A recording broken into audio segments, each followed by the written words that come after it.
POCSO చట్టాలను ప్రతి ఒక్కరూ తెలుసుకోవాలని ఏపీ మహిళా కమిషన్ చైర్మన్ రాయపాటి శైలజ అన్నారు. శ్రీకాకుళం జిల్లా ఎచ్చెర్లలోని IIITని ఆమె సందర్శించారు. మహిళా విద్యార్థుల సమస్యలు తెలుసుకొని చట్టాలపై అవగాహన కల్పించారు.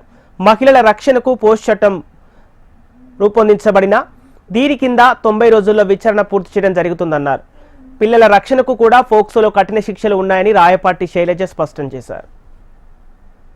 ఎవరైతే ఇన్స్టిట్యూట్ హెడ్స్ ఉంటారో కానివ్వండి, లేకపోతే చదువు చెప్పే వాళ్ళు ఉంటారో, స్టాఫ్ కానీ లెక్చరర్స్ కానీ, వాళ్ళు కూడా అదే సెన్సిటివిటీతో ఉండాలి. ఏదైతే గవర్నమెంట్ తలపెట్టిందో దాన్ని వాళ్ళు అదే కమిట్మెంట్ ముందుకు తీసుకెళ్ళాలి తప్పితే వచ్చిన చదువుకోవడానికి ఎవరైనా వచ్చిన ఉంటారో వాళ్ళని ఇబ్బంది పెట్టకూడదు అనేది మా ఆలోచన. సో దాంట్లో భాగంగానే we're taking these awareness sessions. ఈరోజు ఇక్కడ కూడా RJUKTలో చేయటం జరిగింది.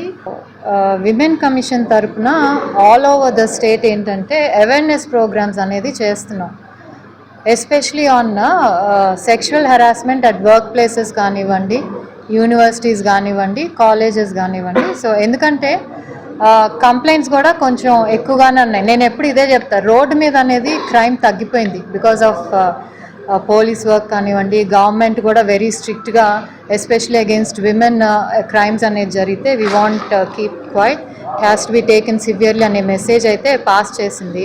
బట్ ఇంటర్నల్లీ ఏంటంటే చాలా చూస్తున్నాం.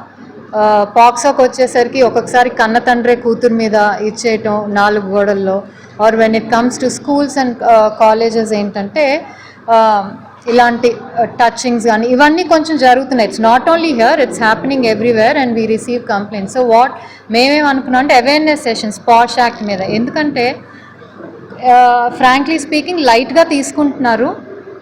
ఏదో యూజీసీ చెప్పిందనో, లేకపోతే NAC దానికో, లేకపోతే కలెక్టర్ అడుగుతారని చెప్పో, ఇంటర్నల్ కంప్లైంట్ కమిటీస్ ఏదైతే ఈ పాష్ యాక్ట్ మీద రివ్యూ చేయాలో వాళ్ళ ఊరికే ఇంటర్నల్ కంప్లైంట్ అనేది పేపర్ మీద ఫామ్ చేసేస్తున్నారు. కొన్ని చోట్ల అయితే అసలు ఇన్యాక్టివ్గా ఉన్నాయి, దాన్ని రెన్యూ చేయటం కానీ ఏమీ కూడా చేయట్లేదు అన్నమాట.